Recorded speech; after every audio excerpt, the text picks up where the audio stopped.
Question है if A and B two non empty sets having n elements in common, ठीक है, common है, then what is the number of common elements in the sets a cross b एंड b cross a।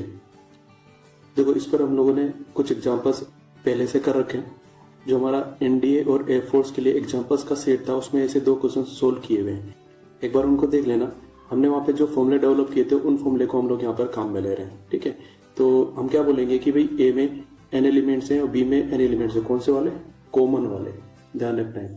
तब a cross b और b cross a में common elements कितने आते हैं? n इंटू n, यानी कि n स्क्वायर, ठीक। इस फॉर्मूले को याद भी कर लेना है, लेकिन ध्यान रखना है ऐसे बहुत सारे सवाल पूछ रखे और ये फॉर्मूला केवल उन्हीं में लगेगा जिसमें ये बात बोल रखी है कि a क्रॉस b और b क्रॉस a में कितने कॉमन एलिमेंट्स है, provided n elements are common in sets a and b, ठीक है। तो ये हमारा आंसर हो जाएगा। नेक्स्ट क्वेश्चन है if a and b are any two sets then what is a intersection a union b equal to. अब यहाँ पर a और b नहीं दे रखे, एक एक्सप्रेशन पूछ लिया और उनका आंसर भी सेट की टर्म्स में पूछ रखा है, ठीक है। तो इसको कैलकुलेट करने के लिए पहले a यूनियन b निकालना पड़ेगा। a यूनियन b की जगह b यूनियन a लिख के दे रखा है, तो उससे कोई फर्क नहीं पड़ता यूनियन में। तो हम लोगों ने 2 सेट्स मान लिए, एक सेट ये है और एक सेट ये है, ठीक। तो जब हम इन दोनों का यूनियन निकालेंगे तो क्या आएगा? a में से भी एलिमेंट्स आएंगे और b में से भी एलिमेंट्स आएंगे, तो ये अपना a यूनियन b बन जाएगा, ठीक। अब ये जो a यूनियन b है इसको a के साथ में कॉमन निकालना है, क्योंकि इंटरसेक्शन का मतलब है कॉमन। तो a के साथ में कॉमन वाला पोर्शन कौन सा आएगा बताओ जरा? ये a खुद ही आएगा, है ना। पूरे एरिया में से a के साथ कॉमन निकालेंगे तो यही आने वाला है, ठीक है। तो हमारा a intersection a union b क्या बन जाएगा? ये, ठीक। अब ऑप्शंस पढ़ लो कि ऑप्शंस में से ये किसके इक्वल है? ये भाई सेट ए के इक्वल है, तो हमारा आंसर हो जाएगा ये 4th वाला। नेक्स्ट क्वेश्चन है out of 500 first year students 260 passed in the first semester and 110 passed in the second semester. If 170 didn't pass in either semester, how many passed in both the semesters. ठीक भाई, तो यहाँ पर हम लोगों को 2 groups they रखे हैं, दोनों ग्रुप को हम लोग फर्स्ट और सेकंड मान लेते हैं। फर्स्ट सेमेस्टर के लिए फर्स्ट लिख रहे हैं और सेकंड सेमेस्टर के लिए हम लोग सेकंड लिख रहे हैं, ठीक है। तो इनके लिए हम लोग ये 2 कॉमन सर्किट्स बना देते हैं। वेन डायग्राम का एक पोर्शन हम लोगों ने बना लिया और जो खाली जगह उनमें हम लोगों ने ए, बी और सी लिख दिया। अब क्वेश्चन के हिसाब से क्या बोल रखा है? 260 passed in the first semester. तो फर्स्ट सेमेस्टर में कौन से लोग आएंगे? ये ए और बी दोनों आएंगे, तो ए प्लस बी इक्वल टू 260। फिर बोल रखा है 210 passed in the second semester. तो सेकंड सेमेस्टर में कौन से वाले दे रखे हैं? ये वाले बी और सी आएंगे, तो B plus C is equal to कितना है? 210। ठीक भाई, अब हम लोगों को ये भी बोल रखा है कि 170 didn't pass in either semester, है ना, आउट ऑफ 500 स्टूडेंट्स। तो इसका मतलब है कि फर्स्ट और सेकंड में जब हम लोग यूनियन निकालेंगे तो उसकी वैल्यू 500 से कम आएगी।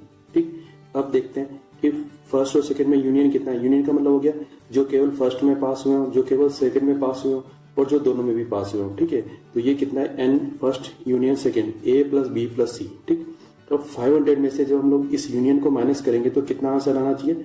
170 who didn't pass in either of the semester. ठीक है, तो हमारे पास में ये एक रिलेशन आ जाएगा, यहाँ से a प्लस बी प्लस सी निकालो, इसको इस साइड लेके चले जाओ, 170 को उधर लेके चले जाओ, तो a प्लस बी प्लस सी हमारे पास में आ जाएगा 330। अब इन दोनों इक्वेशन को सम कर दो, इनको सम करेंगे तो a आएगा, फिर b और b 2b आएगा और फिर c आएगा और इधर सम करेंगे तो हमारे पास में 470 आएगा। ठीक भाई, अब क्या करना है?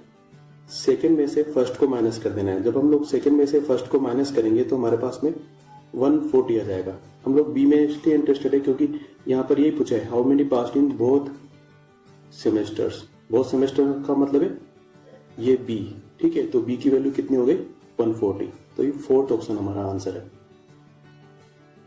नेक्स्ट क्वेश्चन है let a is equal to x where x is a square of a natural number and x is less than 100। ठीक है, and b is a set of even natural numbers. What is the cardinality of a intersection b। देखो ये word पहले भी आ रखा है, हम लोगों ने एग्जांपल में सीखा था कि कार्डिनलिटी का मतलब होता है कि कितने नंबर ऑफ एलिमेंट्स किसी सेट में है। ठीक, तो हम लोगों को कार्डिनलिटी किसकी निकालनी है? a इंटरसेक्शन b की। इसका मतलब है a इंटरसेक्शन b पता होना चाहिए, उसके अंदर हम लोग काउंट कर लेंगे कि कितने एलिमेंट्स है और वही कार्डिनलिटी हो जाएगा। ठीक, तो उससे पहले ये पता होना चाहिए कि a और b क्या है। ठीक भाई, अब a में लिखा हुआ है कि x is an square of a natural number. ठीक, नेचुरल नंबर क्या होते हैं? 1 2 3 4 और x कैसे आएगा? 1 का स्क्वायर करेंगे तब आएगा, क्योंकि स्क्वायर करने को बोल रखा है। फिर 2 का स्क्वायर करेंगे तब आएगा, 3 का स्क्वायर करेंगे तो आएगा, 4 का स्क्वायर करेंगे तब आएगा। लेकिन जो फाइनल वैल्यू आएगी वो 100 से कम आनी चाहिए, 100 भी नहीं आनी चाहिए। इसका मतलब ये हम लोगों को कहाँ तक करना है, 9 स्क्वायर तक ही करना है। 9 स्क्वायर कितना हो जाएगा 81, उसके बाद 10 स्क्वायर नहीं कर सकते क्योंकि इसकी वैल्यू 100 हो जाएगी और हम लोगों को बोल रखा है कि शुड बी लेस देन 100। ठीक, तो हमारा ए हो जाएगा 1, 4, 9, 16 इस तरीके से 81 तक। फिर सेकंड सेट पर गौर करते हैं, क्या बोल रखा है, B is a set of even natural numbers. Even means 2, 4, 6, 8 ये सब आते चले जाएंगे, कहां तक रुकना ये हम लोगों को दे नहीं रखा है। ठीक, अब इन दोनों में कॉमन निकालना है, तो ए और बी में कॉमन निकालेंगे तो देखो क्या आएगा, ये 4 आ जाएगा। ठीक है, उसके बाद में ये 16 आ जाएगा, फिर यहाँ पे 36 आएगा, फिर 81 से पहले 8 स्क्वायर यानी कि 64 भी आएगा। तो इस तरीके से हमारे पास में 1, 2, 3, 4 एलिमेंट्स आ जाएंगे जो ए इंटरसेक्शन बी में है, तो यही कार्डिनलिटी हो जाएगी। तो ये हमारा आंसर हो जाएगा। नेक्स्ट क्वेश्चन है, let u is equal to x belongs to n, x is from 1 to 10, 1 and 10 included, be the universal set, n being the set of natural numbers. If a is equal to 1, 2, 3, 4 and b is equal to 2, 3, 6, 10, then what is the complement of a minus b? u हम लोगों को clear cut नहीं दे रखा, तो हम लोगों को check करना पड़ेगा u क्या है। u बोल दिया है कि नेचुरल नंबर है और 1 से 10 के बीच में, तो u क्या हो जाएगा, 1, 2, 3, 4 से लेकर 10 तक काउंटिंग हो जाएगी। ठीक भाई, अब कैलकुलेट क्या करना है, कैलकुलेट करना है complement of a minus B. तो कॉम्प्लीमेंट देखो, जैसे a होता तो उसके कॉम्प्लीमेंट को कैसे लिखते हैं हम लोग, a डैश से लिखते, तो complement of a minus B क्या हो जाएगा, a माइनस बी डैश, है ना। अब a डैश क्या होता, u माइनस a होता, तो a माइनस बी डैश कितना होगा, u minus a minus B. इसका मतलब है a माइनस बी पहले पता चल जाए तो u में से माइनस कर देंगे, बहुत सिंपल है। ठीक, a दे रखा है, b दे रखा है, a माइनस बी करना है, तो इसका मतलब ये है कि a के अंदर b का कोई कॉमन एलिमेंट है तो उसको डिलीट कर दो। 2 इसके अंदर है क्या, हाँ है, इसको डिलीट कर देते हैं। 3 इसके अंदर है क्या, हाँ है, डिलीट कर देते हैं। अब a में क्या बचा, 1 और 4, तो a माइनस बी क्या हो जाएगा, 1 और 4।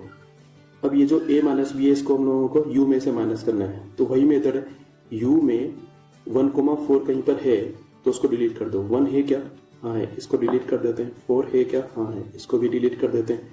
क्या आएगा, 2, 3, फिर 5, 6, 7, 8, 9, 10 ये सब आ जाएंगे। ठीक है, तो बस यही आंसर में देखना है हम लोगों को, ये थर्ड ऑप्शन करेक्ट होते हुए नजर आ रहा है। नेक्स्ट है, if a is equal to 1, 3, 5, 7 then what is the cardinality of the power set pa। फिर से भाई, कार्डिनलिटी का मतलब कितने एलिमेंट्स है, तो हम लोगों को ये पूछा है पावर सेट में कितने एलिमेंट्स है। तो पावर सेट में क्या लिखा जाता है, पावर सेट में सबसेट से लिखे जाते हैं। तो जो सेट A है इसके कितने सबसेट्स बनेंगे, 2 टू द पावर n। ठीक भाई, तो A इज इक्वल टू 1, 3, 5, 7 है, तो A में कितने एलिमेंट्स है, 4। तो कार्डिनलिटी मीन्स क्या हो जाएगा, 2 to the power number of elements, है ना। तो ये कितना आएगा, 2 टू द पावर 4, और ये कितना होता है 16। तो इसका मतलब थर्ड हमारा आंसर है। नेक्स्ट क्वेश्चन है, कंसिडर द फॉलोइंग। तो स्टेटमेंट्स हम लोगों को दे रखे, विच ऑफ द अबाव ईच और आर करेक्ट।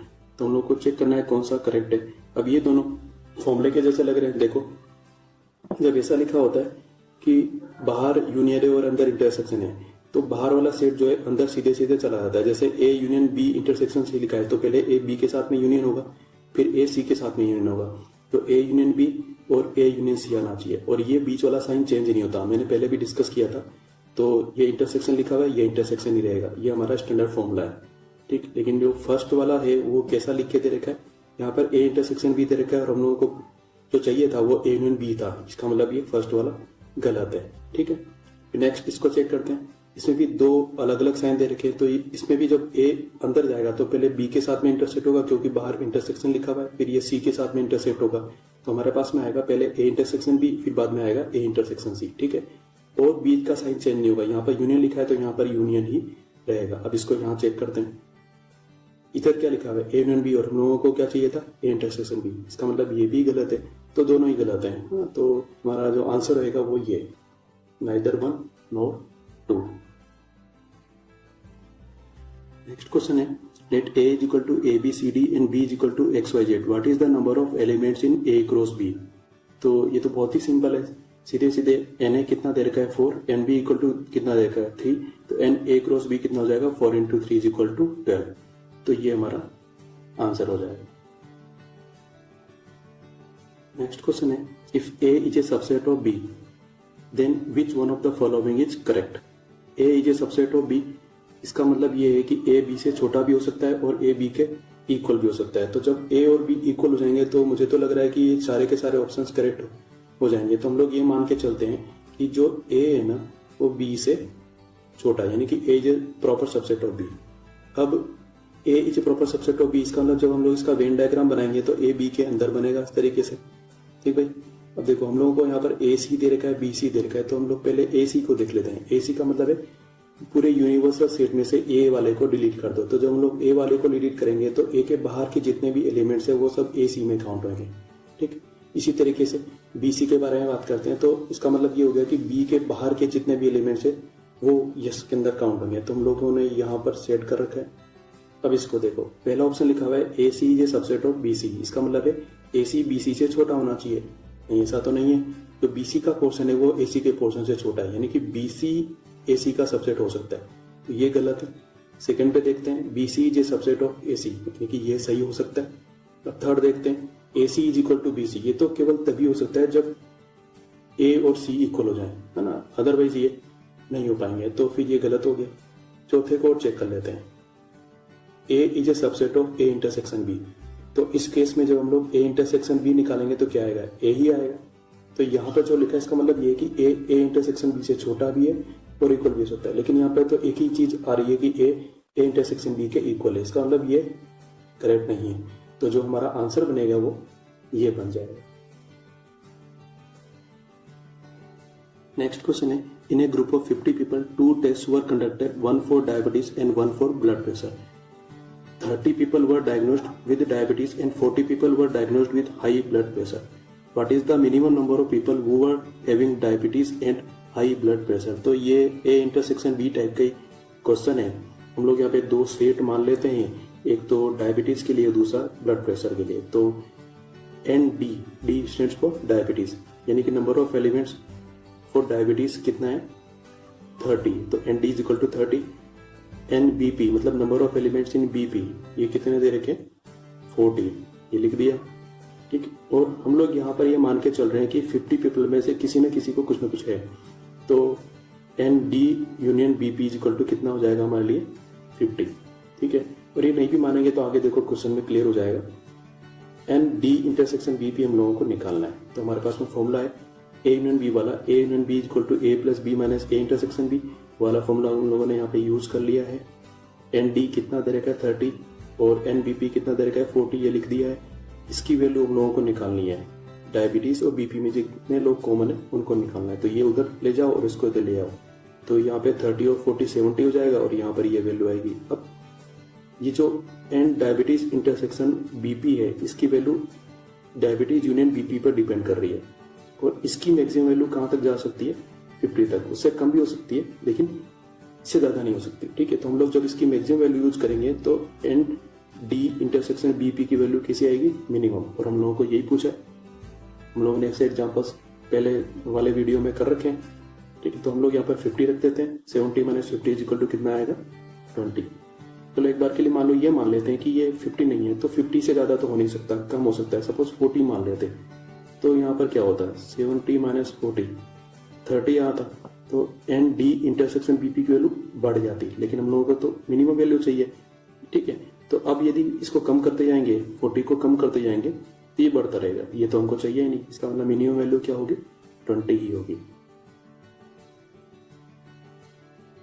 नेक्स्ट क्वेश्चन है, विच one of the following is an example of non empty set.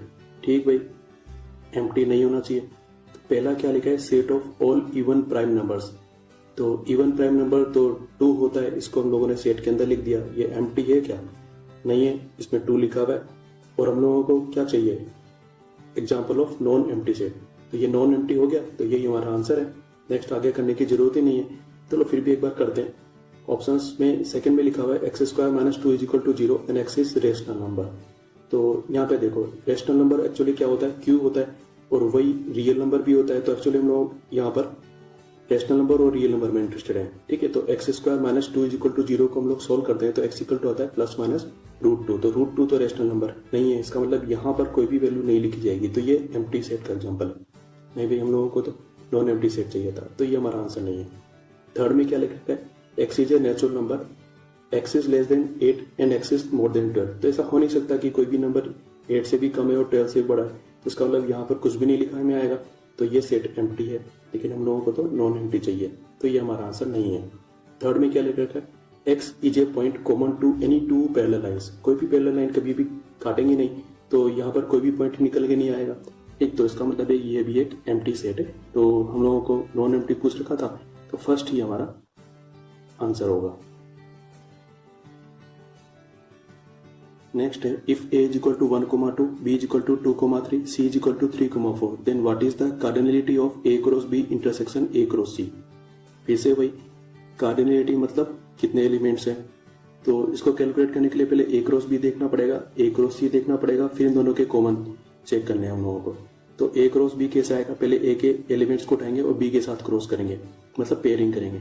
तो 1 को उठाया, 2 और 3 के साथ पेयरिंग करना है, तो 1,2 आएगा, फिर 1,3 आएगा, फिर नेक्स्ट 2 को उठाएंगे, इन दोनों के साथ पेयरिंग करेंगे, तो 2,2 आएगा और 2,3 आएगा। ये हमारा a क्रॉस b हो गया। अब a क्रॉस c चाहिए, a क्रॉस c कैसे आएगा, a और c में क्रॉस करना है, तो पहले a के एलिमेंट्स उठाएंगे और c के साथ में पेयरिंग करेंगे, 1,3, फिर उसके बाद 1,4, फिर 2 को लेंगे, 2,3, फिर 2,4। ये हमारे पास में एलिमेंट्स आ गए। अब इन दोनों में कुछ कॉमन है क्या, 1,2 चेक करो, नहीं है। 1,3 चेक करो, हाँ है, यहाँ पर 1,3 लिख दिया। फिर 2,2 चेक करो, नहीं है।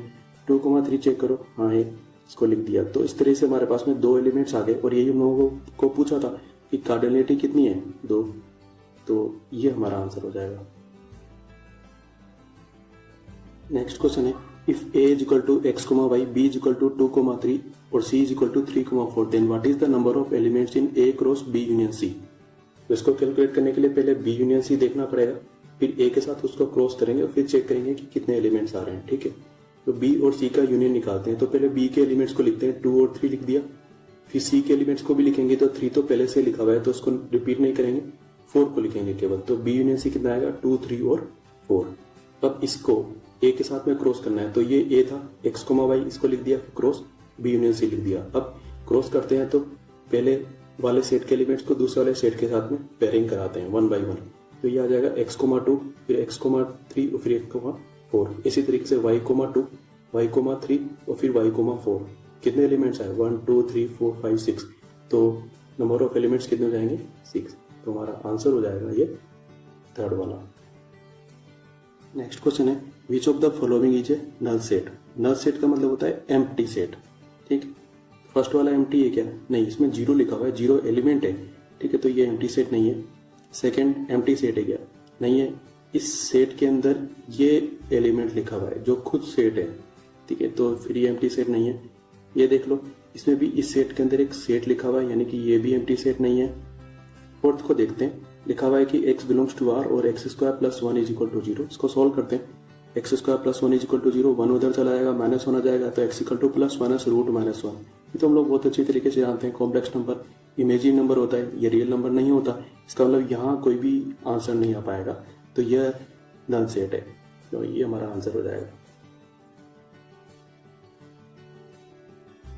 नेक्स्ट क्वेश्चन है, in a state with a population of 75 into 10⁶, 45% of them know Hindi, 22% know English, 18% know Sanskrit, 12% know Hindi and English, 8% know English and Sanskrit, 10% know Hindi and Sanskrit, and 5% know all the 3 languages।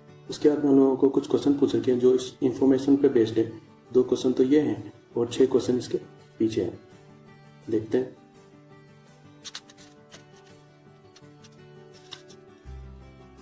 अब इनको solve करने के लिए हम लोग Venn diagram काम में लेंगे, जैसे एग्जांपल्स वाले वीडियोस में हम लोगों ने देखा था, बस वही अप्रोच हम लोग यहाँ पर फॉलो करेंगे, ठीक है। तो स्टार्ट करते हैं।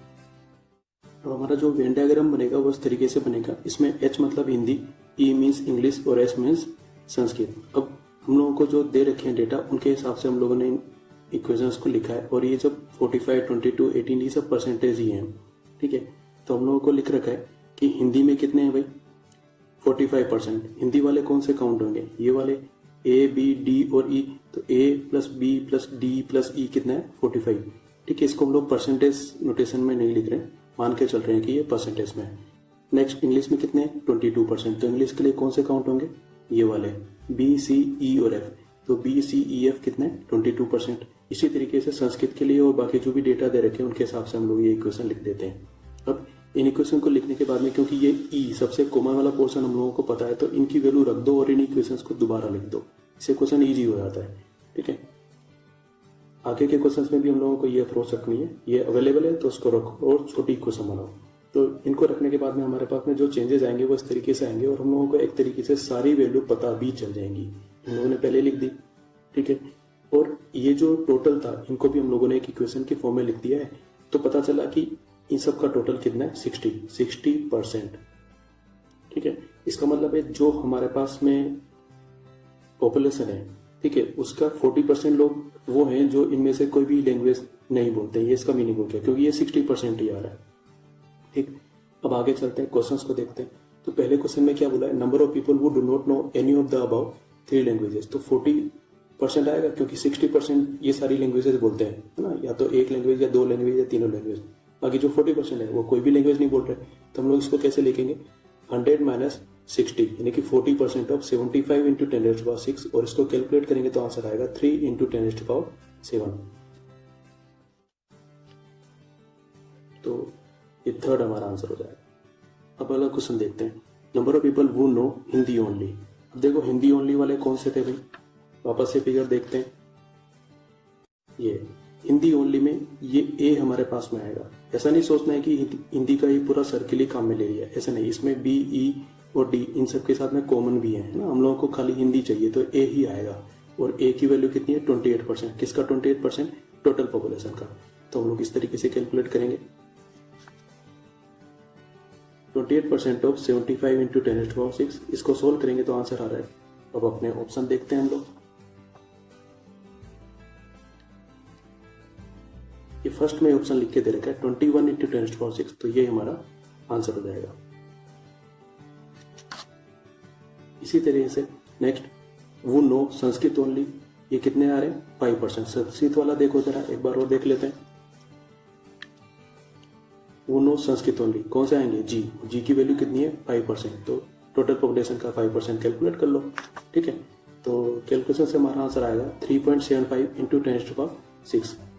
अब ऑप्शन में चेक करते हैं, दे रखा है क्या, नहीं, ऐसा कोई भी आंसर ऑप्शन में नहीं दे रखा। तो फोर्थ आंसर यानी कि नन ऑफ दी जी हमारा आंसर हो जाएगा। इसी तरीके से हम लोग इसकी बाकी बची प्रॉब्लम भी कर लेंगे। एक बार खुद भी ट्राई कर लेना और सॉल्यूशन तो तुम्हारे सामने लिखे ही है, वीडियो पॉज करके मैच कर लेना। ठीक है, ये 5th पार्ट तक सॉल्यूशन है। 6 का सॉल्यूशन इसके आगे वाली स्लाइड में।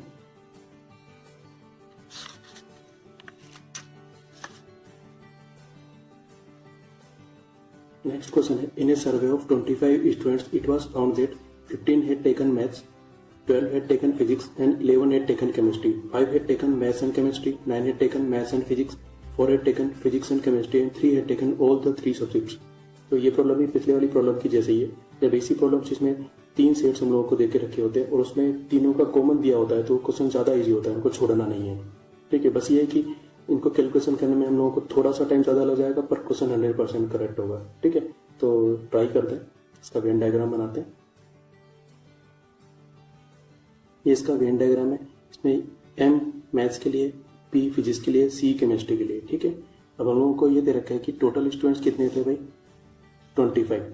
तो इन सबका सम A plus B plus C से लेकर G तक कितना है 25। फिर हम लोगों को क्वेश्चन में दे रखा है कि मैथ्स कितने लोगों ने ले रखी है 15 ने। तो A B D और E ये मैथ्स वाला सर्किल है, तो A B D और E कितना हो जाएगा 15। इसी तरह से फिजिक्स के लिए दे रखा है 12। फिजिक्स वाला सर्किल कौन सा वाला हो जाएगा, ये वाला हो जाएगा B C E और F। तो ये हो जाएगा B C E F is equal to 12। और इस तरीके से हम लोग सारी इक्वेशंस को लिख लेंगे। फिर उसके बाद में क्योंकि कॉमन वाला यानी कि ये E वाला आंसर हम लोगों को देख के दे रखा है कि तीनों सब्जेक्ट लेने वाले स्टूडेंट्स 3 हैं, तो इस E की वैल्यू रख के इन इक्वेशंस को सॉर्ट कर लेते हैं। जब हम लोगों ने इक्वेशंस को सॉर्ट किया है तो हमारे पास में सारी की सारी वैल्यू बहुत आराम से आ गई हैं। ठीक है, अब उसके बाद बस आंसर करना है।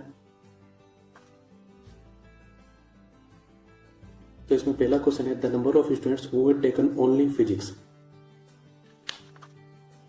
ओनली फिजिक्स वाले कितने हैं, ये C, और C हम लोगों ने डायरेक्ट कैलकुलेट कर रखा है 2। तो ये हमारा आंसर हो जाएगा। फिर नेक्स्ट हम लोगों को पूछ रखा है, the number of students who had taken only 2 subjects. Only 2 subjects को देखते हैं भाई। ओनली 2 सब्जेक्ट्स तो मैथ्स और फिजिक्स के लिए ये बी आएगा ओनली 2 में, फिजिक्स और केमिस्ट्री के लिए एफ आएगा और मैथ्स और केमिस्ट्री के लिए डी आएगा।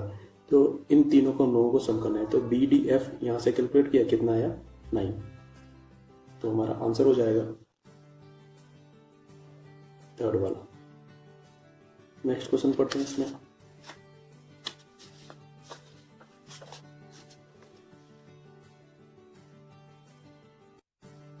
अब इसी का जो नेक्स्ट क्वेश्चन है उसमें ये लिख रखा है the number of students who had taken only 1 subject is equal to the number of students who had taken only 2 subjects. ठीक, अब देखो 1 वाले कौन से हैं और 2 वाले कौन से हैं। तो 2 वाले तो हम लोगों ने अभी भी कैलकुलेट किए थे, 9 है। अब हम लोगों को खाली ये कैलकुलेट करना है कि number of students who had taken only 1 subject, फिर देखना है कि दोनों इक्वल आएंगे कि नहीं आएंगे।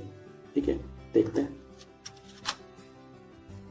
ओनली 1 सब्जेक्ट वाले कौन कौन से हैं। देखो जरा, ये ए खाली मैथ्स के लिए, सी खाली फिजिक्स के लिए, जी खाली केमिस्ट्री के लिए। तो ए, सी और जी को सम करना है। ये सम करेंगे तो कितना आएगा 13। अब ये ओनली 2 वाले जो हम लोगों ने अभी भी कैलकुलेट किए थे इसके इक्वल है क्या, नहीं है। तो मतलब जो फर्स्ट स्टेटमेंट पी वाला था ये फॉल्स है। अब नेक्स्ट वाला स्टेटमेंट पढ़ते हैं। इसमें लिखा है the number of students who had taken at least 2 subjects is 4 times the number of students who had taken all the 3 subjects. All the 3 subjects मतलब वो सेंटर वाली वैल्यू। तो जो एटलीस्ट 2 सब्जेक्ट्स वाले स्टूडेंट्स है वो ई का 4 टाइम्स है। ठीक है, 4E आना चाहिए। तो देखते हैं एटलीस्ट 2 सब्जेक्ट्स में क्या आएगा, ओनली 2 भी आएगा और ओनली 3 भी आएगा। भाई 2 से ज्यादा भी हो सकते हैं, 2 या 3 वाले ऐसे।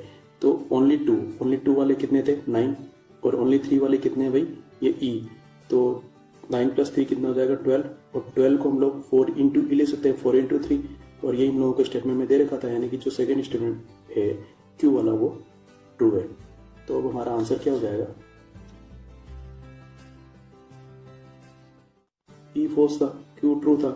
ठीक है, तो हम लोगों को ये पूछा है कि कौन सा करेक्ट है, यानी कि खाली क्यू इज करेक्ट।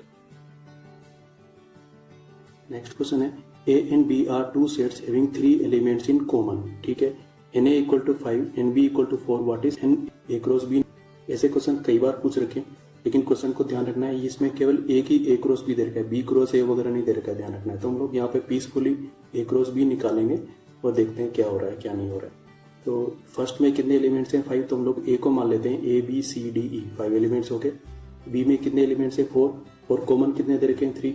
तो बी के जो पहले 3 एलिमेंट्स है वो हम लोगों ने ए के साथ कॉमन ले लिए ABC, फिर जो 4th एलिमेंट है उसको डिफरेंट ले लिया 2।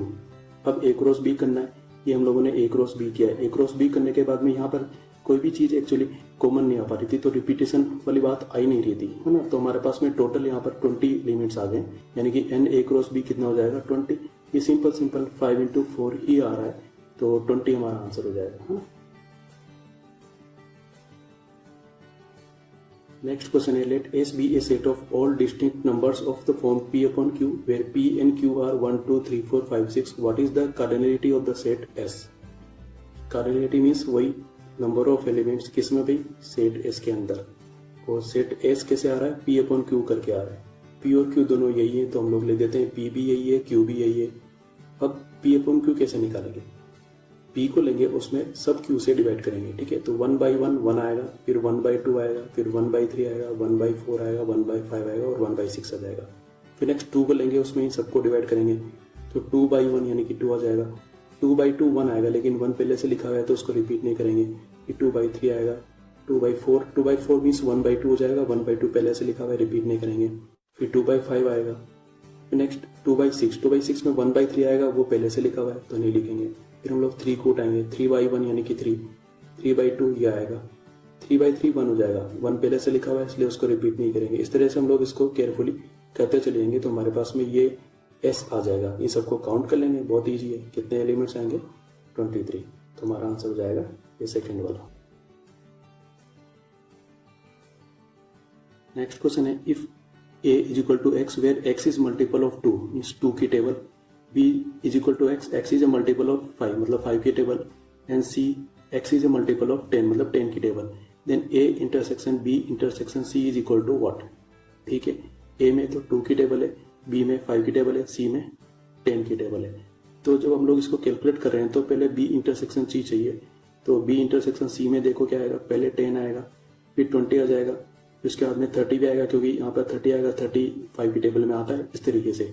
तो बी इंटरसेक्शन सी में हमारे पास में 10, 20, 30 इस तरीके से आता चला जाएगा। ठीक, अब इसको ए के साथ में कॉमन निकालना है। तो जब हम लोग इसको ए के साथ में कॉमन निकालेंगे तो ये आ जाएंगे, क्योंकि इन सब में 2 भी डिवाइड हो रहा है। यहाँ पे ये तो बोला है x is A multiple of 2, तो देखो ये 10 आ रहा है, उसके बाद में कहीं पे 20 भी आएगा, है ना, उसके बाद में कहीं पे 30 भी आएगा। तो इस तरीके से A intersection B intersection C actually 10, 20, 30 ही आएगा। अब ऑप्शन में हम लोगों को इस तरीके से सेट लिख के नहीं दे रखा, नेमिंग कर रखी है, तो ये किसके इक्वल आ रहा है, सी के इक्वल आ रहा है, यानी कि हमारा ऑप्शन थर्ड वाला हो जाएगा। नेक्स्ट क्वेश्चन है, if E is the universal set and A is equal to B union C, then set E minus E minus E minus E minus E minus A is equal to what? बहुत लंबा दे दिया भाई, देखते हैं क्या हो रहा है। A हम लोगों ने दिया B union C, देखो E यूनिवर्सल सेट है, U की जगह E लिखा हुआ है, तो E में से यूनिवर्सल सेट में से A माइनस करेंगे तो क्या आएगा, A डेस आएगा कॉम्प्लीमेंट, तो E minus A equal to A dash. तो ये हम लोगों ने कैलकुलेट कर लिया A डेस। पहले अंदर वाला ब्रैकेट सॉल्व करेंगे, फिर इसकी जगह पर हम लोग A डेस लिखेंगे तो E माइनस A डेस आएगा। तो हमारे पास नेक्स्ट आएगा E माइनस A डेस, तो उससे क्या आंसर आएगा A। अब ये वाला ब्रैकेट हम लोगों ने सॉल्व कर लिया है, फिर इसकी जगह पर हम लोगों को A लिखना है, तो E माइनस A, ये कितना आ जाएगा A डेस। अब ये वाला ब्रैकेट हम लोगों ने सॉल्व कर लिया है, इसकी जगह पर हम लोगों को A डेस लिखना है, E माइनस A डेस आएगा और उसकी वैल्यू कितनी आ जाएगी A। अब ये वाला ब्रैकेट हम लोगों ने सॉल्व कर लिया है, अब इसकी जगह पर हम लोगों को A लिखना है, तो E माइनस A कितना आ जाएगा A डेस। ठीक है, अब इस कंप्लीट इक्वेशन को हम लोग सॉल्व कर चुके हैं और उसका आंसर आ रहा है A डेस। ए दे रखा है बी यूनियन सी, तो ए डेस कितना हो जाएगा बी यूनियन सी डेस। ठीक है, तो आप यहाँ पर सीधे सीधे डी मोर्गस लॉ हो जाएगा, क्योंकि ऐसा आंसर तो दे नहीं रखा है, डेस अलग अलग सेट में दे रखा है, तो जब ब्रैकेट के बाहर सेट होता है उसको अलग अलग सेट के ऊपर लगाते हैं तो बी डेस सी डेस हो जाएगा, लेकिन यूनियन की जगह क्या आ जाएगा इंटरसेक्शन। ऐसा ऑप्शन थर्ड में दे रखे, यही हमारा आंसर है। हमारा नेक्स्ट क्वेश्चन है, A is equal to x belongs to r x square plus 6x minus 7 less than 0, b is equal to x belongs to r x square plus 9x plus 14 greater than 0, then which of the following is are correct? a intersection b दे रखा है, a slash b दे रखा है। Intersection b तो हम लोगों को पता है कॉमन निकालना, a स्लैश b का मतलब होता है a में से a इंटरसेक्शन b को डिलीट कर दो। ठीक है, फिर पूछा है कि कौन सा करेक्ट है, तो ये सब इनइक्वालिटीज दे रखी है, इनको सीधे सीधे सॉल्व करना है। सॉल्व करते हैं, पहले वाले को लेते हैं x square plus 6x minus 7 less than 0, इनके फैक्टर्स करते हैं तो ये हो जाएगा x plus 7 x minus 1 less than 0। यहाँ से हम लोगों को x इक्वल टू माइनस 7 मिलेगा, यहाँ से 1 मिलेगा। जब लेस देन लिखा होता है तो इसका मतलब होता है कि वेल सॉल्यूशन इन दोनों के बीच में है। तो हम लोगों ने ये लाइन ड्रॉ कर दी है सॉल्यूशन को बताने के लिए। इक्वल टू नहीं लगाया, इसका मतलब माइनस 7 भी शामिल नहीं है और 1 भी शामिल नहीं है। ठीक है, नेक्स्ट इसके लिए x plus 7 x plus 2 greater than 0 है, यहाँ से मिलेगा माइनस 7, यहाँ से मिलेगा माइनस 2। ठीक, जब ग्रेटर देन लिखा होता है तो उसका मतलब होता है कि सॉल्यूशन इन दोनों के बीच में नहीं है, दोनों के बाहर की तरफ है। ठीक है, इस तरीके से जब इक्वल टू नहीं लगा हुआ इसका मतलब माइनस 7 भी शामिल नहीं है और माइनस 2 भी शामिल नहीं है। अब दोनों का कॉमन निकालना है, पहले वाले को ले लेते हैं, दोनों को एक के ऊपर एक बना लेंगे। जब हम लोग इसको बनाते हैं तो माइनस 7 सबसे पहले बनेगा नंबर लाइन में, फिर माइनस 2 बनेगा, फिर यह 1 आएगा। ठीक है, अब इन दोनों का कॉमन तो यहाँ पर आ रहा है ये वाला पोर्शन।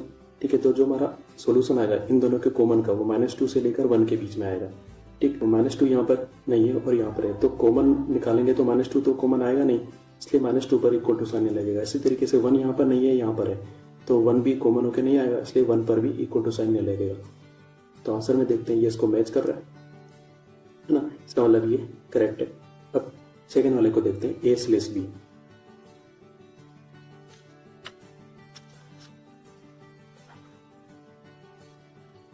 देखो ए स्लेस बी क्या होता है, A minus A intersection B. A intersection B मतलब दोनों का कॉमन, ये हम लोगों ने अभी भी निकाला ही था, माइनस 2 से लेकर 1 के बीच में। ठीक है, अब ए में से इसको माइनस करना है, तो जो ए था ये हम लोगों ने बना दिया माइनस 7 से लेकर 1 तक, और इनका जो इंटरसेक्शन है वो माइनस 2 से लेकर 1 तक है। तो जब हम लोग इस बड़ी लाइन में से छोटी वाली लाइन को डिलीट करेंगे, माइनस से तो करना है, तो हमारे पास में कौन सा वाला पोर्शन आएगा, ये वाला पोर्शन ही बचेगा, ये वाला पोर्शन तो डिलीट हो जाने वाला है। ठीक है, तो जो हमारा आंसर आएगा माइनस 7 से लेकर माइनस 2 तक आएगा। -7 शामिल नहीं है, पहले से ही शामिल नहीं था, इसके आगे तो कुछ भी नहीं है, तो -7 के साथ में इक्वल टू नहीं आएगा। यहाँ पे तो -2 शामिल था, लेकिन यहाँ पे तो -2 है ही नहीं, तो जब हम लोग डिलीट करेंगे तो -2 बचेगा, यानी कि हमारे आंसर में -2 शामिल होगा, तो -2 के साथ में इक्वल टू साइन आएगा। स्टेटमेंट में क्या लिखा है, x -7 और -2 के बीच में, लेकिन -2 यहाँ पर शामिल नहीं हो, जबकि हमारे आंसर में -2 शामिल था। इसका मतलब ये गलत है, तो हमारा जो आंसर रहेगा वो फर्स्ट वाले के लिए होगा, ओनली फर्स्ट इज करेक्ट, तो ये हमारा आंसर। नेक्स्ट क्वेश्चन है, consider the following in respect of sets A and B, और ये कुछ स्टेटमेंट हम लोगों को दे रखे हैं, which of the above are correct. तो पहले फर्स्ट वाले को देखते हैं, a minus B union B is equal to A, तो इसका LHS हम लोग बनाते हैं। a माइनस बी मीन्स ये वाला पोर्शन, ये हमारा a माइनस बी है, ठीक है। अब इसको b के साथ में यूनियन करेंगे तो पहले ये लिखा जाएगा, फिर b लिखा जाएगा, तो जो LHS है वो दरअसल ये कंप्लीट है, तो ये a के इक्वल है क्या, नहीं है, a के इक्वल नहीं है, तो ये गलत है, ठीक है। सेकंड को चेक करते हैं, सेकंड में लिखा है a minus B union a is equal to A, ये हमारा a माइनस बी है, पहले ये लिखा जाएगा, फिर उसके बाद a लिखेंगे, तो a में से ये वाला पोर्शन तो पहले लिख चुके हैं, बाकी ये वाला पोर्शन भी लिख देंगे, ठीक है। तो ये हमारा LHS हो जाएगा, ये किसके इक्वल है, a के इक्वल ही है, RHS में a दे रखा है, यानी कि ये करेक्ट है। थर्ड को भी देखते हैं, a माइनस बी, ये हमारा a माइनस बी है, और b के साथ में इसका कुछ पोर्शन कॉमन आएगा क्या, नहीं, कुछ भी पोर्शन कॉमन नहीं आएगा, इसलिए 5 लिखा है RHS में, तो इसका मतलब थर्ड भी करेक्ट है। फोर्थ को देखते हैं, a is a subset of b, इसका मतलब a b के अंदर है, तो a यूनियन b करने पर b आएगा क्या, बिल्कुल आएगा, a b के अंदर बना दिया, तो जब हम लोग a यूनियन b करेंगे तो ये पूरा ही आ जाएगा, पहले a के एलिमेंट्स को लिख देंगे, तो a पहले से b के अंदर है ना, रिपीट थोड़े करेंगे, फिर b के लिखने लगेंगे तो कंप्लीट b ही आना है, तो इसका मतलब फोर्थ स्टेटमेंट भी करेक्ट है, तो हमारा आंसर हो जाएगा 2, 3 और 4 वाला, 2, 3 और 4 ये। अब इस क्वेश्चन में देखो, फर्स्ट हमारे पास में गलत हो ही गया था, तो ये गलत हो गया, ये गलत हो गया, ये गलत हो गया, तो यही ऑप्शन करेक्ट है फिर, तो बाकी हम लोगों को चेक करने की जरूरत भी नहीं होती।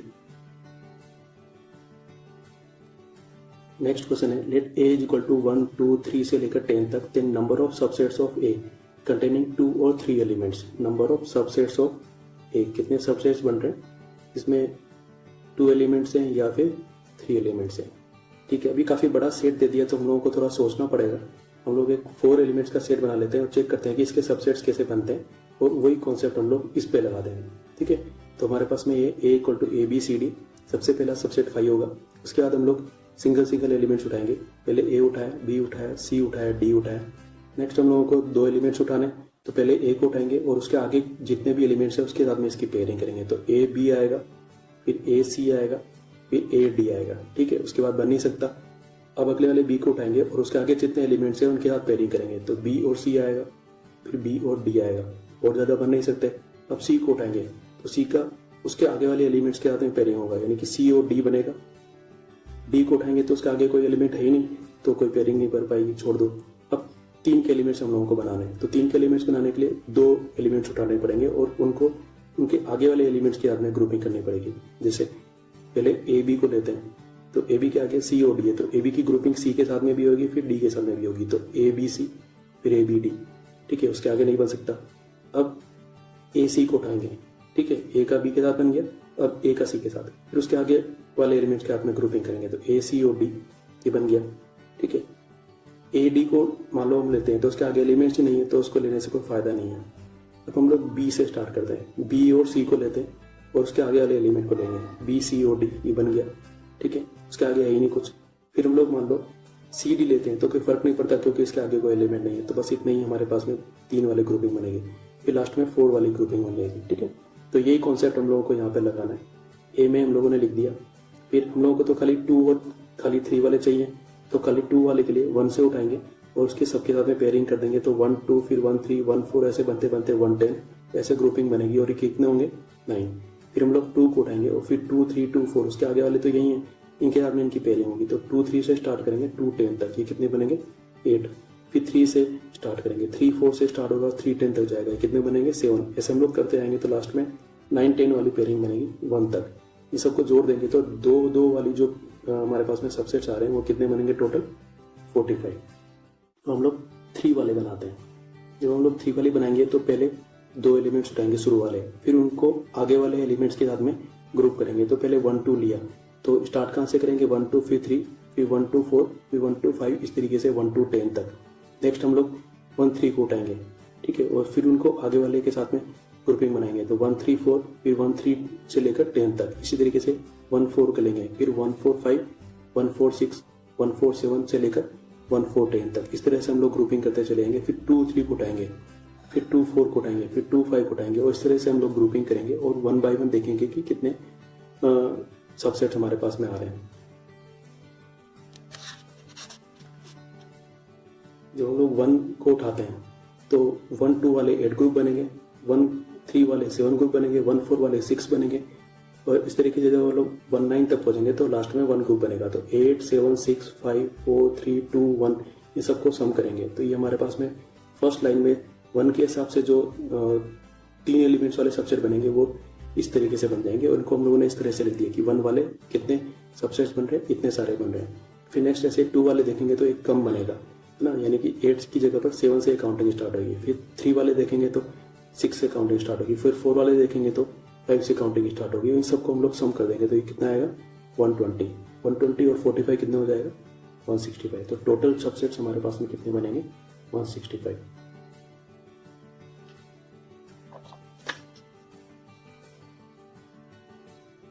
तो हमारा आंसर हो जाएगा ये वाला।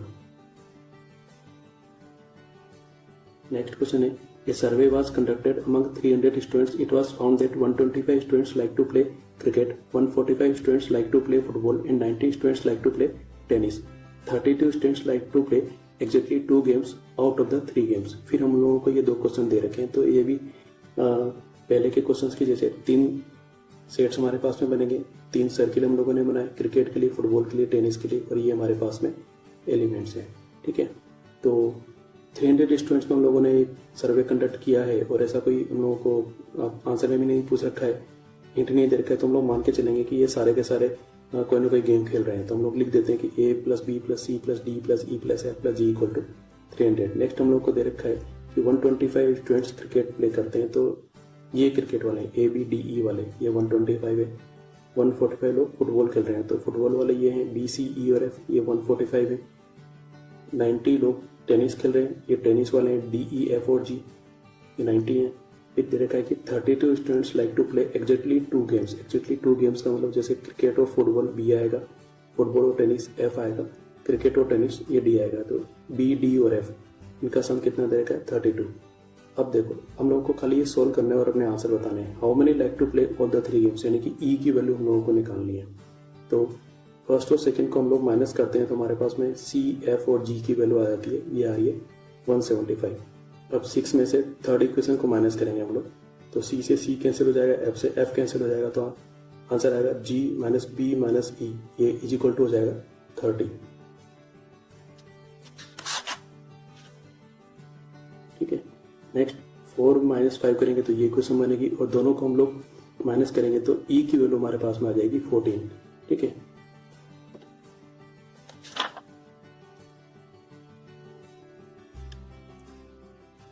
तो हम लोगों को ये पूछा है कि how many like to play all the 3 games, यानी कि E पूछा था, E हमारे पास में आंसर हो जाएगा 14, फर्स्ट वाला। नेक्स्ट हम लोगों को पूछा है how many like to play exactly 1 game. Exactly 1 game मतलब A C और G, इनका सम हम लोगों को निकालना है। तो इनका सम हम लोग इस तरीके से कैलकुलेट करेंगे, E की वैल्यू सब इक्वेशन में रख देंगे तो इक्वेशन ट्रांसफॉर्म होकर ऐसे आ जाएंगी। अब फर्स्ट में से सेकंड को माइनस करेंगे तो हमारे पास में A + C + F डायरेक्ट आ रहा है 254।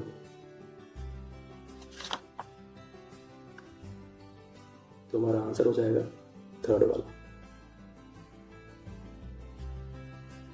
नेक्स्ट क्वेश्चन है, if A, B and C are subsets of a universal set, then which one of the following is not correct। ठीक है, तो हमारे पास में 4 स्टेटमेंट लिखे हुए हैं। इसमें से पहला गौर करो जरा, ये तो फॉर्मूले के जैसा है, A union B intersection C, दोनों अलग अलग हैं, तो A पहले B के साथ में यूनियन होगा, फिर A C के साथ में यूनियन होगा, इस तरीके से। फिर ये इंटरसेक्शन वाला साइन चेंज नहीं होता है। ये दोनों मैच कर रहे हैं क्या? हाँ मैच कर रहे हैं, तो ये तो करेक्ट है। अब हमारे पास में ये 3 ऑप्शन बचे, इनको हम लोग ट्राई करते हैं। सेकेंड वाले को उठाते हैं, A dash union A union B. ठीक है, ये एलएचएस में ब्रैकेट यहाँ पर लगा हुआ है तो पहले ए यूनियन बी निकालना पड़ेगा, फिर ए डैश के साथ में यूनियन करेंगे तो एलएचएस आ जाएगा। इसी तरीके से यहाँ पर बी डैश इंटरसेक्शन ए, तो बी डैश पता करेंगे, फिर दोनों का कॉमन निकालेंगे, फिर डैश निकालेंगे, फिर ए के साथ में यूनियन करेंगे। तो देखते हैं क्या हो रहा है। यहाँ पे देखो ए यूनियन बी का मतलब क्या हो जाएगा, ये वाला पोर्शन आएगा, ए और बी दोनों के अंदर जो पोर्शन है वो ये हमारा ए यूनियन बी है। ए डैश का मतलब क्या हो जाएगा, यूनिवर्सल सेट में से ए को माइनस कर दो, तो ए को छोड़ के जो भी बाहर वाला पोर्शन है वो पूरा ए डैश है। ठीक है, अब इन दोनों का यूनियन कर रहे हैं तो पहले हम लोग ये बाहर वाला पोर्शन लिखेंगे, इनकी लिस्ट बनाएंगे, उसके बाद में क्या करेंगे ए यूनियन बी को भी लिखेंगे। तो ए यूनियन बी ये अंदर वाले हैं, तो इस बाहर वाले पोर्शन को एनलिस्ट करने के बाद में इनको लिखना पड़ेगा। तो हमारे पास में एक्चुअली टोटल पूरा का पूरा यूनिवर्सल सेट ही आ जाएगा। तो A dash union A union B जो एलएचएस है वो पूरा यूनिवर्सल सेट ही है। ठीक है, अब आरएचएस को देखते हैं। इसमें पहले बी डैश को देखना पड़ेगा। बी डैश का मतलब क्या हो गया, बी के बाहर वाला पूरा पोर्शन, तो ये हमारा बी है, इसके बाहर वाला जो पूरा पोर्शन है ये हमारा बी डैश है। इसको ए के साथ में कॉमन लेना है, तो ए के साथ में कॉमन लेंगे तो ये वाला पोर्शन ही आएगा ए के साथ में कॉमन। ठीक है, तो ये हमारा बी डैश इंटरसेक्शन ए हो गया। अब बी डैश इंटरसेक्शन ए का कॉम्प्लीमेंट लेना है। ठीक है, तो मतलब इसको छोड़कर सब कुछ, ठीक है, तो इस वाले पोर्शन को छोड़कर बाकी पूरे को हम लोग शेड कर देते हैं, तो ये हमारा बी डैश इंटरसेक्शन ए का डैश हो जाएगा। अब इसको ए के साथ में यूनियन करना है, तो पहले इन सारे एलिमेंट्स को लिखेंगे, फिर ए के भी एलिमेंट्स लिखेंगे, तो एक्चुअली पूरा का पूरा ही कवर हो जाने वाला है। ठीक है, तो ये जो आया ये हमारा आरएचएस है और ये कंप्लीट यूनिवर्सल सेट ही है। तो एलएचएस और आरएचएस तो सेम आ रहा है। तो जो सेकंड स्टेटमेंट है वो करेक्ट है। ठीक है, हम लोगों को तो नोट करेक्ट बोला है। थर्ड हम लोगों को चेक करना चाहिए था, मैं नहीं कर रहा हूँ, ये तुम्हारी प्रैक्टिस के लिए मैं छोड़ रहा हूँ। फोर्थ में ट्राई कर रहा हूँ, देखते हैं फोर्थ से आंसर आता है कि नहीं आता है। फोर्थ क्या दे रखा था, A intersection B union C is equal to A union C intersection B union C. तो ऐसा कोई फॉर्मूला हम लोगों ने याद नहीं कर रखा है, पर ये थोड़ा सिंपल लग रहा है तो मैं इसको प्रेफर करूंगा टेस्टिंग में। तो हमारे पास में 3 सेट है एबीसी, ये मैंने एबीसी बना दिए। पहले एलएचएस में A intersection B find out करना पड़ेगा, तो ये हमारा ए इंटरसेक्शन बी आएगा और उसको सी के साथ में यूनियन करना है। ये हमारा सी है और इसको इसके साथ में यूनियन करेंगे, तो पहले ये लिस्ट लिखेंगे फिर इसको लिखेंगे, तो एक्चुअली ये वाला पोर्शन हमारे पास में आएगा एलएचएस के अंदर A intersection B union C. ये एलएचएस हमारा बन गया। आरएचएस में ए यूनियन सी चाहिए, बी यूनियन सी चाहिए, फिर उन दोनों का कॉमन चाहिए। तो ए यूनियन सी क्या होगा, ये हमारा ए यूनियन सी होएगा, फिर बी यूनियन सी क्या होगा, ये दोनों, तो ये हमारा बी यूनियन सी होएगा। अब इन दोनों में कॉमन चाहिए, तो इन दोनों में कुछ कॉमन आएगा क्या, इन दोनों में ये वाला पोर्शन ही कॉमन आने वाला है, तो ये हमारे पास में इन दोनों का कॉमन आएगा। लेकिन ये एलएचएस है और ये आरएचएस, ये दोनों तो इक्वल नहीं है, तो यही तो चाहिए था, है ना। ये दोनों इक्वल नहीं है मतलब ये स्टेटमेंट गलत है। तो हम लोगों को क्वेश्चन में क्या पूछा था, देखो जरा, लोगों को क्वेश्चन में पूछा था कि कौन सा करेक्ट नहीं है, तो बस फोर्थ करेक्ट नहीं है। नेक्स्ट क्वेश्चन है, let S equal to 2, 4, 6 set से लेकर 20 तक, what is the maximum number of subset does S have, S में कितने सबसेट्स बनेंगे। तो अब देखो जरा, ये जो 2, 4, 6 से 20 तक लिखा हुआ है, ये कुछ सीक्वेंस बनते हुए नजर आ रहा है। तो हम लोग को खाली ये पता करना है कि इसके अंदर नंबर ऑफ एलिमेंट्स कितने हैं, है ना। तो ये एपी बनते हुए नजर आ रहा है। एपी के अंदर जो लास्ट टर्म है वो 20 है, फर्स्ट टर्म 2 है, कॉमन डिफरेंस कितना है 2। तो हम लोग को खाली ये पता करना है कि टर्म्स कितनी है, यानी कि n निकालना है। तो Tn इक्वल टू होता है a plus n minus 1 into D. यहाँ से n निकालेंगे तो ये आएगा 10, यानी कि सेट के अंदर 10 एलिमेंट्स है। ठीक है, तो मैक्सिमम नंबर ऑफ सबसेट्स कैसे निकालते हैं, 2 टू द पावर n से निकालते हैं, तो ये हो जाएगा 2 टू द पावर 10। ये कितना होता है 10, 24। तो ये फोर्थ हमारा आंसर हो जाएगा। नेक्स्ट क्वेश्चन है, in a school 50% students play cricket, 40% play football. If 10% of students play both the games, then what percentage of students play neither cricket nor football. यहाँ पर हम लोग को ये पता करना पड़ेगा कि ऐसे कितने स्टूडेंट्स हैं जो या तो क्रिकेट खेल रहे हैं या फुटबॉल खेल रहे हैं या दोनों खेल रहे हैं, मतलब इनका यूनियन करना पड़ेगा क्रिकेट और फुटबॉल का। तो चेक करते हैं, एन क्रिकेट इक्वल टू 50 दे रखा है परसेंटेज में, एन फुटबॉल इक्वल टू 40 दे रखा है और N cricket intersection football equal to 10 दे रखा है। तो जब हम लोग यूनियन निकालते हैं तो ये 80 आता है, यानी कि 80% स्टूडेंट्स हैं जो या तो क्रिकेट पसंद करते हैं या फुटबॉल पसंद करते हैं या दोनों, या फिर ऐसे बोल दो कि कम से कम एक गेम पसंद करते हैं। तो बाकी जो बच गए कितना 20%, ये कोई भी गेम पसंद नहीं करते। ठीक है, तो हमारा आंसर क्या हो जाएगा, ये थर्ड वाला। अगला क्वेश्चन है, if a set A contains 3 elements and another set B contains 6 elements, then what is the minimum number of elements that A union B can have? तो हम लोग को A union B की value निकालनी है और वो भी कितनी, मिनिमम। Na 3 दे रखा है, Nb 6 दे रखा है, तो N A union B हमारे पास में होता है Na plus Nb minus N A intersection B, ये हो जाएगा 9। अब ये किस पर डिपेंड करता है कि इन दोनों में कितने एलिमेंट्स कॉमन है। अब देखो A में 3 है, B में 6 है, तो ज्यादा से ज्यादा कितने एलिमेंट्स इनमें कॉमन हो सकते हैं, 3 हो सकते हैं कॉमन। तो 9 माइनस 3 इज इक्वल टू 6, यानी कि A यूनियन B की वैल्यू 6 हो सकती है। अब मान लो 3 एलिमेंट्स कॉमन नहीं है, 2 एलिमेंट्स कॉमन होंगे तो क्या हो जाएगा, इसकी जगह 2 लिख देंगे, 9 माइनस 2 इक्वल टू 7, ये तो बढ़ गया। हम लोग को तो ये चाहिए था कि minimum number of elements that A union B can have, ठीक है। तो इसका मतलब है 6 ही हमारा आंसर हो जाएगा, तो सेकंड आंसर हमारा करेक्ट है। और भी हम लोग चेक कर सकते हैं कि A इंटरसेक्शन B की वैल्यू मान लो 1 है, इनमें एक ही एलिमेंट कॉमन है, तो A यूनियन B की वैल्यू 8 हो जाएगी, और बढ़ रही है। इनमें कोई भी एलिमेंट कॉमन नहीं है तो 0 लिख देंगे, तो 9 माइनस 0 इक्वल टू 9, ये और भी बढ़ गया। इस तरह से हम लोग मिनिमम वैल्यू कैलकुलेट कर सकते हैं। नेक्स्ट क्वेश्चन है, if A, B and C are subsets of a given set, then which one of the following relation is not correct, ठीक है।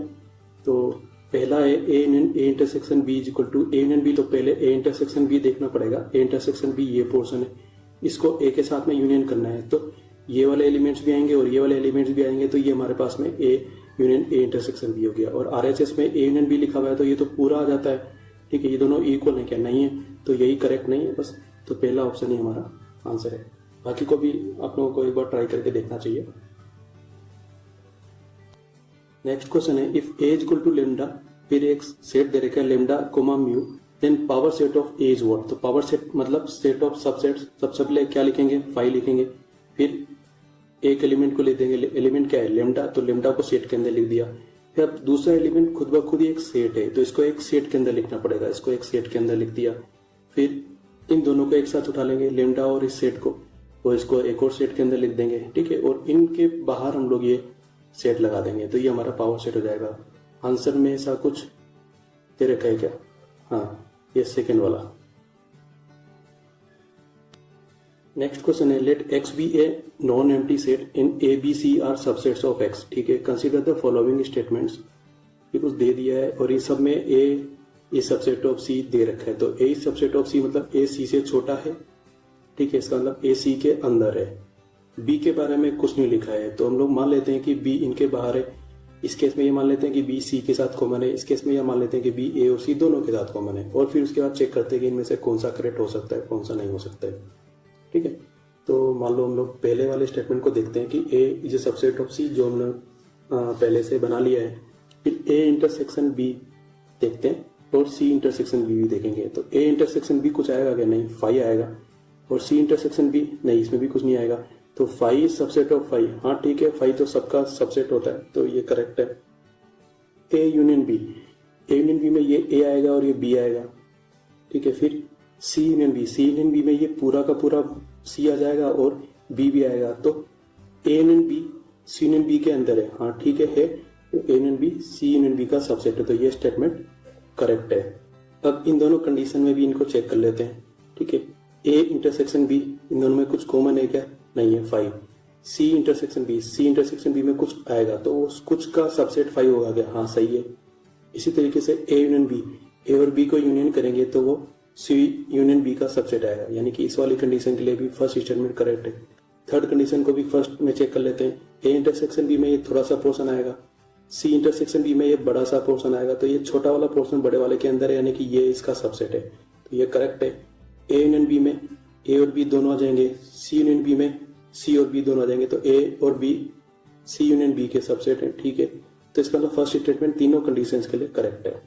सेकंड को चेक करते हैं, A इंटरसेक्शन B फर्स्ट वाले के अंदर कुछ कॉमन है क्या, नहीं। C इंटरसेक्शन B कुछ कॉमन है क्या, नहीं। 5 इज ए सबसेट ऑफ 5, ठीक है, करेक्ट है।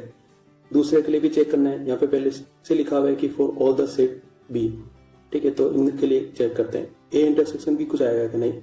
C इंटरसेक्शन B कुछ आएगा क्या, हाँ, यानी कि इस सेट के लिए 5 सबसेट है क्या, हाँ करेक्ट है।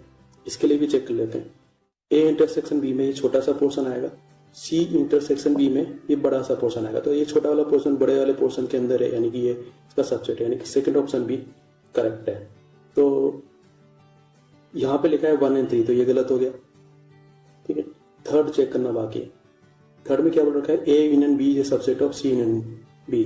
तो इसमें देखो ये बी है और ये ए, इसका यूनियन करेंगे तो सी यूनियन बी से छोटा ही आना है, ठीक है, तो ये करेक्ट है। इस वाली कंडीशन के लिए चेक करते हैं, ए और बी का यूनियन करेंगे तो वो सी यूनियन बी के अंदर ही आना है, इसके लिए बी करेक्ट है। और इसके लिए देख करते हैं, ए यूनियन बी हमारे पास में ये छोटा वाला पोर्शन है और सी में और भी एक्स्ट्रा आ रहा है, यानी कि ए यूनियन बी जो है वो सी यूनियन बी का सबसेट है, यानी कि इसके लिए भी करेक्ट है। तो ये थर्ड स्टेटमेंट भी करेक्ट है। इसका मतलब जो हमारा आंसर होगा वो ये कि 1, 2 और 3 तीनों करेक्ट है।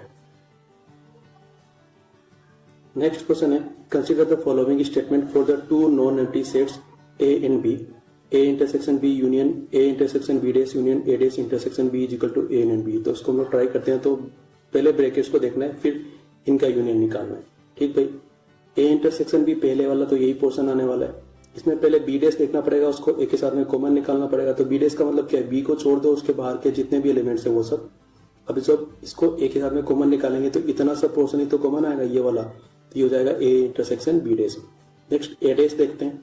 ए डेस मतलब ए को छोड़ दो, उसके बाहर के जितने भी एलिमेंट्स हैं वो सब। अब इसको किसके साथ में कॉमन लेना है, बी के साथ में। तो जब हम लोग बी के साथ में कॉमन लेंगे तो ये वाला पोर्शन ही आना है, मतलब ये ए डेस इंटरसेक्शन बी हो जाएगा।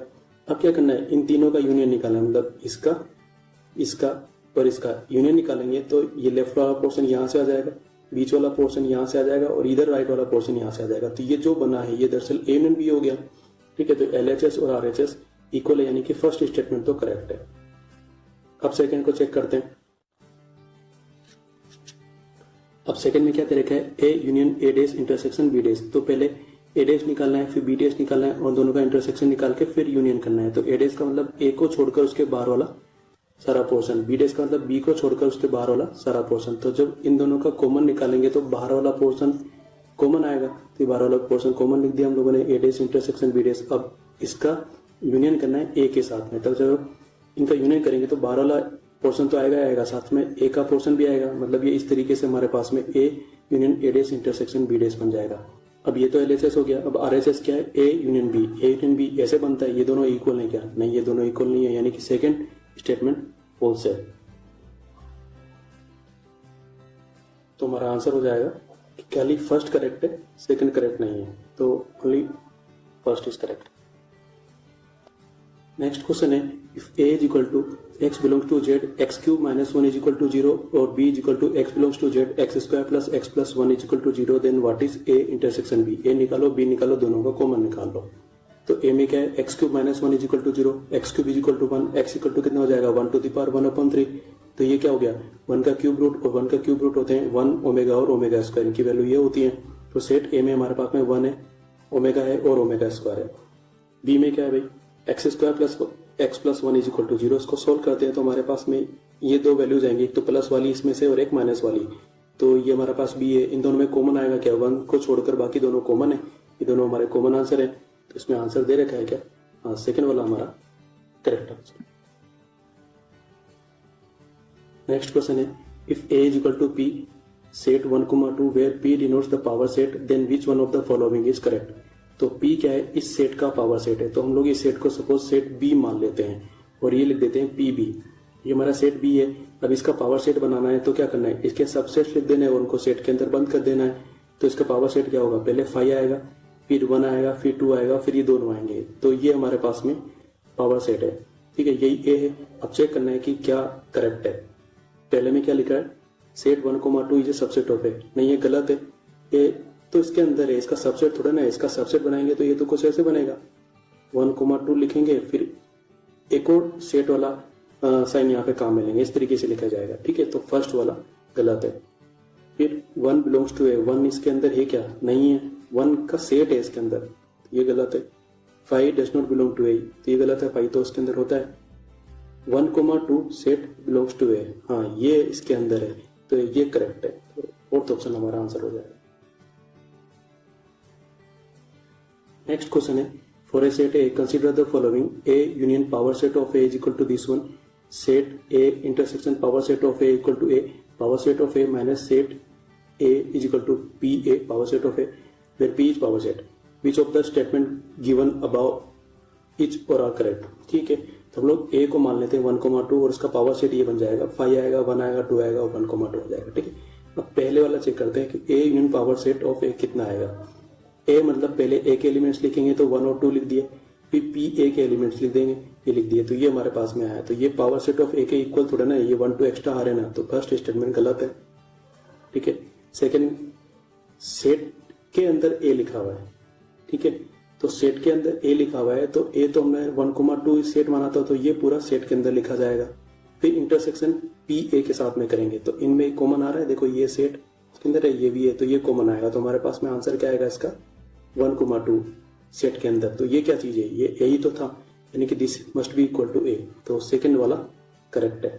थर्ड को चेक कर लेते हैं, पी ए में से ये माइनस हो रहा है, तो ये हमारे पास पी है, इसमें से सेट ए माइनस हो रहा है, मतलब ए को सेट के अंदर लिख के फिर माइनस कर रहे हैं। तो ये जब माइनस करेंगे तो ये पहले से इसके अंदर है, तब तो डिलीट हो जाएगा। तो देखो ये इसके अंदर पहले से ही है, तो ये यहाँ से डिलीट हो जाएगा। तो हमारे पास में ये तीनों बचेंगे, ये तीनों हम लोग लिख देंगे।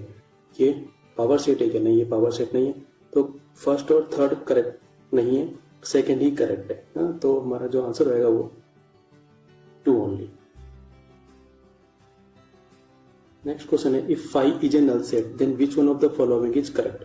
नल सेट मतलब इसमें कुछ भी नहीं लिखा होता, 5 मतलब 0 थोड़ा ना होता है, कुछ भी नहीं लिखा होगा इसमें, नहीं ये भी गलत है, इसमें 0 लिखा है, इसमें सेट के अंदर 5 लिखा है, ये भी गलत है। हाँ ये ठीक है, ये एम्प्टी सेट है, तो ये आंसर हमारा सही है। नेक्स्ट क्वेश्चन है, the students of a class are offered 3 languages, Hindi, English and French. 15 students learn all the 3 languages whereas 28 students do not learn any language.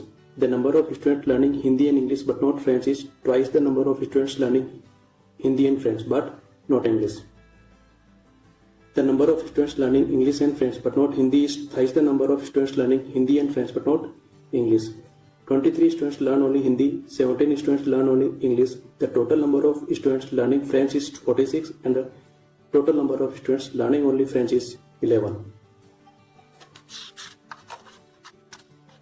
अब इन पे हम लोगों को 5 क्वेश्चन पूछ रखे हैं, तो 3 सेट हम लोगों को दे रखे हैं इस क्वेश्चन में, 3 सेट वाला मेथड लगाएंगे, वो इन क्वेश्चंस को 1 बाय 1 सोल्व करेंगे। ठीक है,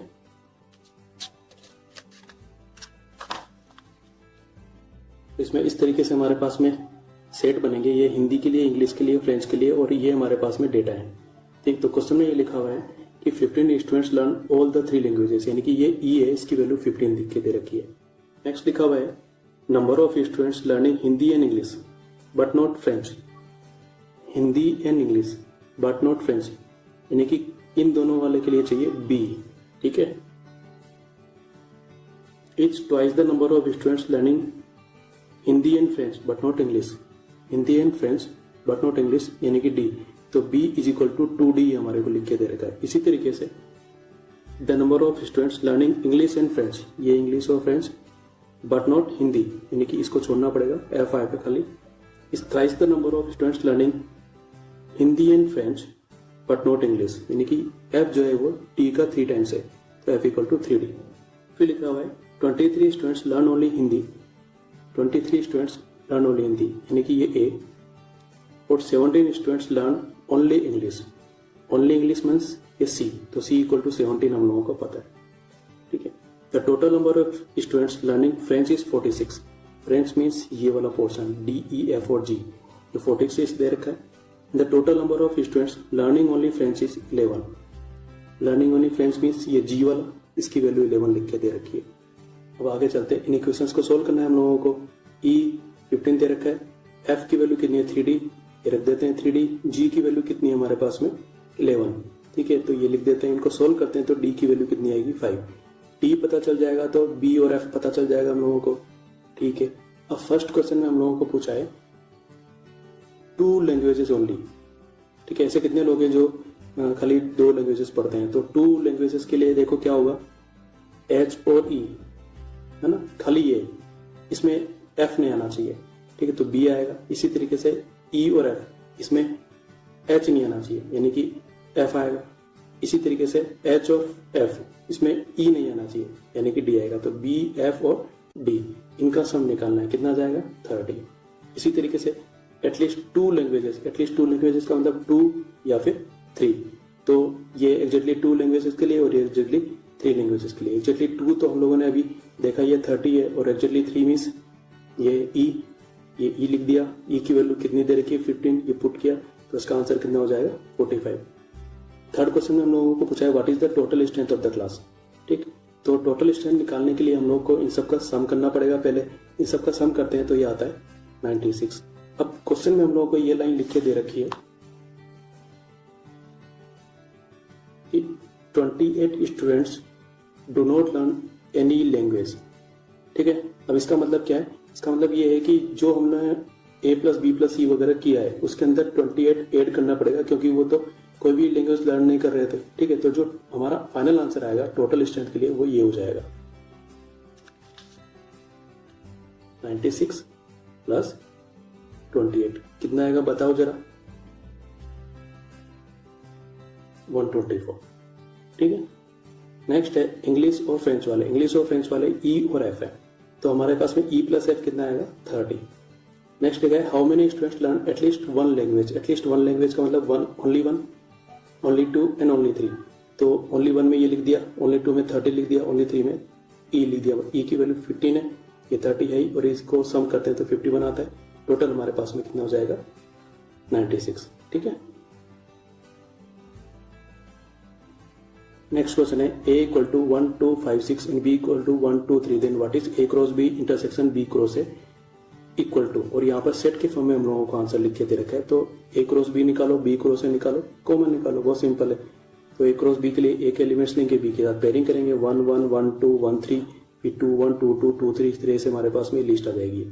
ठीक है, फिर B क्रॉस A निकालने के लिए पहले B के एलिमेंट्स को लिखेंगे और उसको A के साथ में पेयरिंग करेंगे, तो 1 1 1 2 1 5 1 6, फिर 2 1 2 2 2 5 2 6, इस तरह से हम लोग लिस्ट बना लेंगे। अब इनमें कॉमन कौन कौन सा आ रहा है, 1 1 आ रहा है, फिर 1 2 आ रहा है, फिर ये 2 1 आ रहा है, फिर ये 2 2 आ रहा है। तो ये 4 एलिमेंट्स हमारे पास में कॉमन आ रहे हैं, तो इनकी लिस्ट चेक कर लेनी है बस। 1 1 1 2 2 1 2 2, तो ये सेकंड हमारा करेक्ट आंसर है। नेक्स्ट क्वेश्चन है what is the set of points x, y satisfying the equations x² + y² = 4 and x + y = 2। तो इसमें थोड़ा सा जियोमेट्री को यूज कर लिया है। दोनों इक्वेशंस के लिए पूछा है, इसका मतलब है ऐसे पॉइंट बताओ जहां पर ये दोनों कर्व्स कट कर रहे हैं। ये तो सर्किल की इक्वेशन है, x² + y² = r²। ठीक है, तो 4 को कैसे लिखेंगे हम लोग 2²। इसका सेंटर क्या होता है 0 0, रेडियस कितनी होगी 2। तो जब हम सर्किल बनाएंगे तो इस तरीके से बनेगा, ये वाला पॉइंट 2, 0 का और ये वाला पॉइंट 0, 2 का रहेगा और बाकी पूरा पोर्शन है ही। x + y = 2 को कैसे बनाएंगे, x = 0 रखो, y = 2 आ जाएगा, तो x = 0 पर y = 2, ये वाला पॉइंट है। नेक्स्ट y = 0 रखो, x = 2 आ जाएगा, तो ये वाला पॉइंट बनेगा। इन दोनों को कनेक्ट कर दो, ये हमारे पास में x + y = 2 आएगा। तो ये सर्किल और ये लाइन दो जगह पर कट कर रहे हैं, तो इन दोनों का कॉमन ये दोनों पॉइंट ही आने, तो ये जो आंसर बनेगा इसका ये बन जाएगा, एक तो 0, 2 और 2, 0, ये 2 पॉइंट्स किसमें दे रखे, थर्ड वाले में। ये हमारा आंसर है। नेक्स्ट क्वेश्चन है A = 4n + 2 n belongs to natural number, B = 3n n belongs to natural number, then what is A intersection B equal to। ठीक है, तो पहले तो A और B बना लेते हैं, फिर इनको मैच करेंगे।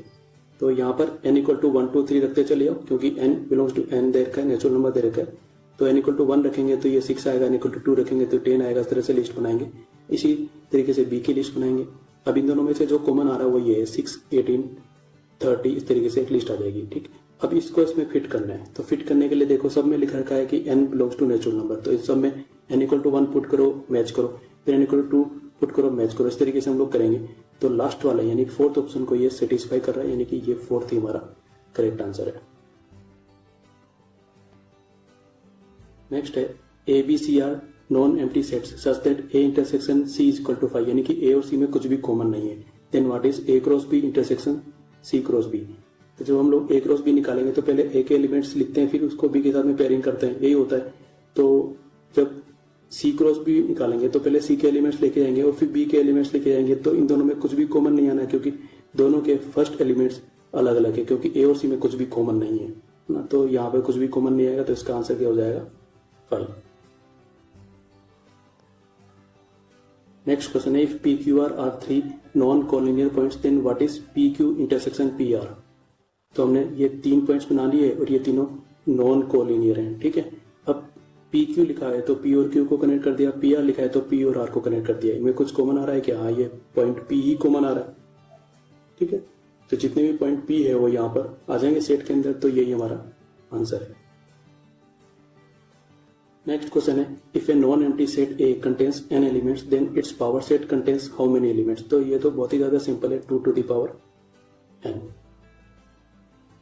नेक्स्ट क्वेश्चन है, let a is equal to x belongs to whole number and x is less than 3, b is equal to x belongs to natural number and x is between 2 and 4, 2 included, 4 not included, c is equal to 3, 4, then how many elements will a union b cross c contain। ठीक है, पहले a और b पता करो। a में whole number दे रखा है 0, 1, 2, 3 ये सब होते हैं, 3 से छोटा चाहिए तो 0, 1 और 2। b में n नेचुरल नंबर है और बोल रखा है कि 2 और 4 के बीच में होना चाहिए, 2 शामिल है तो 2 और 3 खाली। c हम लोगों को दे रखा है। a यूनियन b निकालो, पहले 0 को लिखेंगे, 1 को लिखेंगे, 2 को लिखेंगे, फिर b में 2 लिखने लगेंगे तो नहीं लिखेंगे क्योंकि पहले से लिखा हुआ है, फिर 3 को लिखेंगे तो a यूनियन b आ जाएगा।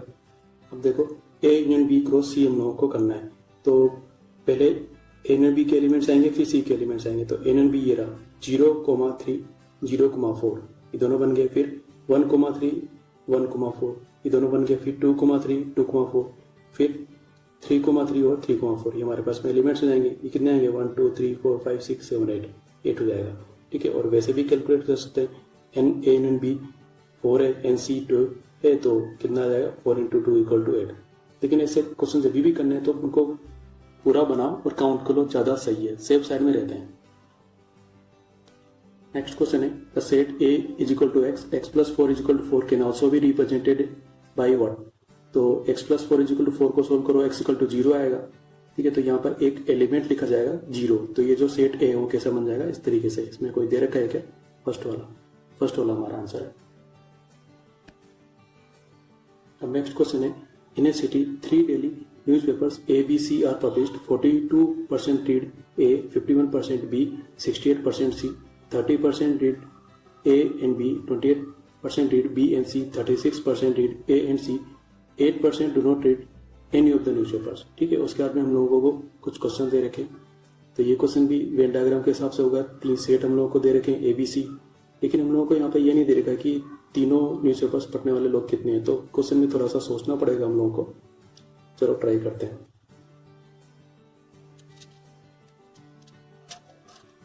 इस तरह से हमारे पास में 3 सेट बनेंगे A, B और C के, और ये हमारे पास में डाटा है। अब क्वेश्चन के हिसाब से हमारे पास में ये कुछ इक्वेशंस बन के आएंगी। ठीक है, अब देखो क्वेश्चन में एक इंट दे रखा है कि 8% do not read any of the newspapers. ठीक है, तो कितने बच गए? 92%। तो जो 92% है वो कम से कम कोई ना कोई न्यूज़पेपर तो पढ़ते ही होंगे, 1 पढ़े, 2 पढ़े या तीनों पढ़े। ठीक है, तो ये हमारे यहाँ पे काम की चीज है, तो इसके हिसाब से हम लोग एक इक्वेशन बनाएंगे, ये वाली A, B, C, D, E, F, G सबको जोड़ देंगे, इसमें कम से कम एक ही तो है ना, तो जोड़ेंगे तो कितना आएगा? 92। ठीक है, अब देखो इन 3 इक्वेशन को हम लोग सम कर रहे हैं, A फिर 2B आएगा, फिर C आएगा, 2D आएगा, फिर 3E आएगा, 2F और G, ये हमारे पास में आ गया 161।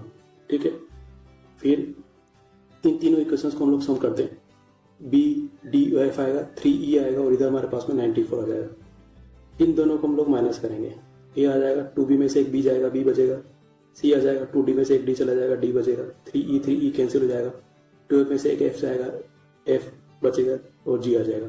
यहाँ पर हमारे पास में ये इक्वेशन बन के आ जाएगी। ठीक है, अब फर्स्ट में से सेकंड को माइनस करेंगे तो सब कट जाएगा, खाली E बचेगा, तो E की वैल्यू कितनी है? 25। E की वैल्यू आते ही B, F और D पता चल जाएगा और बाकी सारी वैल्यू हमारे पास में जाएगी। ठीक है, अब क्वेश्चन करते हैं। तो पहला पूछा है ऑल 3 पेपर्स मीन्स ये E, ये 25 है। सेकेंड पूछा है ओनली 2 पेपर्स मीन्स A और B के लिए B आएगा, B और C के लिए F आएगा और A और C के लिए D आएगा, तो B, F और D इनका सम पूछा है, 19 आएगा। अगला पूछा है ओनली 1 पेपर, तो ओनली 1 पेपर के अंदर देखो क्या आएगा, ओनली 1 पेपर में A, C और G आएंगे, तीनों को सम कर दो, सम करेंगे तो 48 आएगा। फिर ओनली है नाइदर B नॉर C, तो ये ऑटोमेटिकली A ही आना है, 1 हमारा आंसर है।